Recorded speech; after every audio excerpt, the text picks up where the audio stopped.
On April 19th, 1995, I was 26-year-old and I was at work. If you live in Oklahoma, you remember where you were at and what you were doing on that day.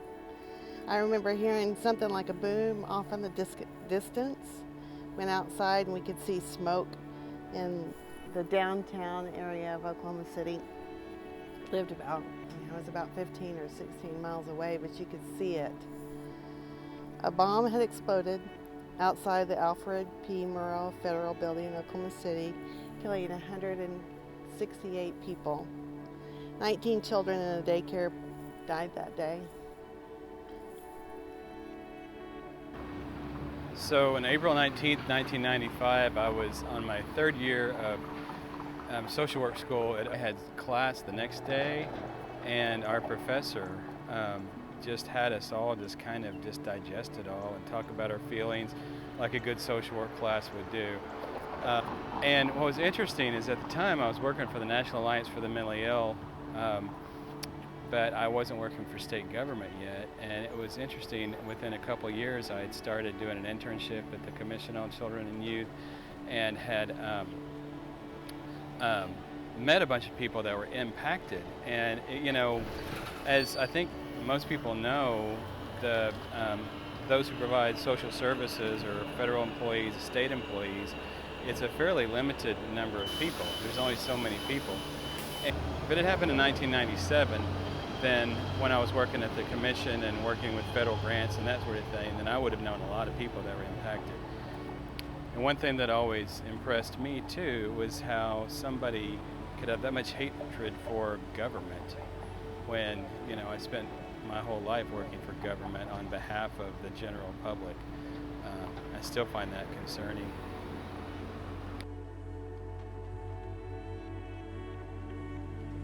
So from the south side of the Murrah building, this is the way, especially if you were a pedestrian, which most people were in downtown Oklahoma City, this is the way you'd enter the building. So I think the front doors were just maybe right where that glass is. It wasn't a very deep building, just long or wide and skinny.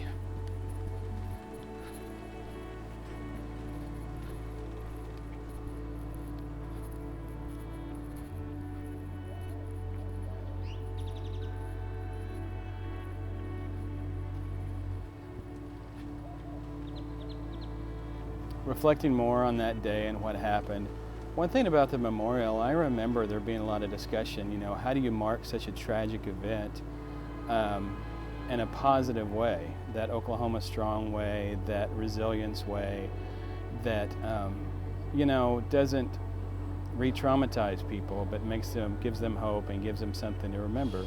And so that's when the memorial marathon idea, and that's one of the things that makes the memorial marathon so significant. It's not about running. There's a lot of people like me that will never do another marathon ever.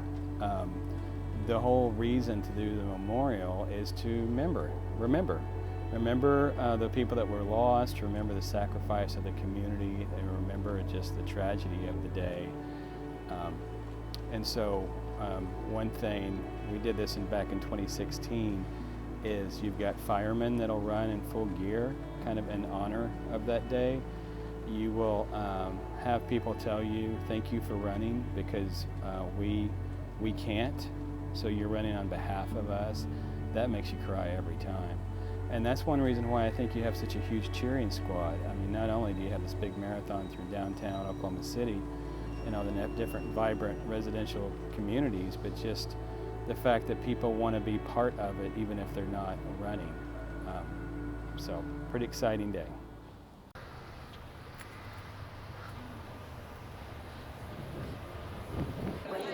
Okay, I'm at the start back, actually about 3 blocks back. I have to give up on finding Peyton and Cameron. The young fast people are way ahead of me right now.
I'm going to read the poem that Rob sent out to the staff as inspiration for those participating in the marathon.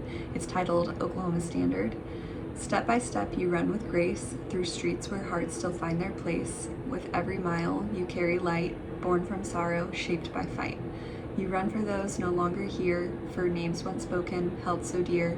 You run for hope, you run for peace, for healing that will never cease. From ashes rose a steadfast land, built by love and helping hands. Kindness, strength, and courage true, Oklahoma's soul shines through.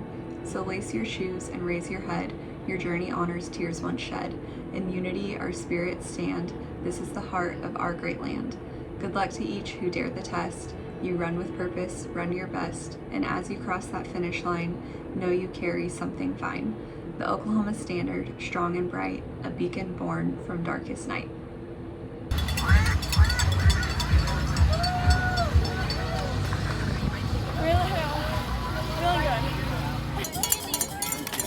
Yingling. You have Yingling. Thank you, gentlemen. So I just wanted to share my experience as someone who went and spectated the Oklahoma City Memorial Marathon. First off, congrats to Peyton and Cameron and Keith. Proud of you guys for keeping on with your training and doing it and completing it in your goal time. Y'all did great, and Keith, you did amazing. I know all three of you trained for at least 4 months, if not more, and it showed. Y'all did amazing. Let's go, Cameron! Whoa! Yeah, Cameron! And I had never been to one of the marathons, so I was just going in blind, but now I've been, and it is such a cool experience. I was just so impressed by every single person that was out there. I was standing at the finish line, and so I actually got to see all of the first place people come through for the 5K, the quarter marathon, the half marathon, and the marathon. And then I was able to see the last people come through for the quarter marathon, and then everyone in between. So it was really amazing to see all of the just variations of people out there that put a lot out there. I mean, it's hard work, but there were people who had firefighter gear on. There were people holding photos of those who passed in the bombing. There were people holding children running the 5K, which I was extremely impressed about. There was a man running in a suit. There were people who were in their wheelchairs. There were people pushing strollers. Like, there were just any person you could think of was out there doing something. And I just felt so inspired, and seeing all of the 168 photos that line the finish line, and just people running through those photos, which obviously, like, that's the reason they're there. That's just the sole purpose of this marathon, and it's really cool to see people out there, blood, sweat, and tears for something bigger than themselves. The whole city, it felt like, out there supporting these people who worked so hard. It was a dreary, humid morning. It was a Sunday morning, and it was packed all over the city. It was packed. And so it was just so inspiring to see all of the support, our city come together, these people who worked so hard, complete their goals.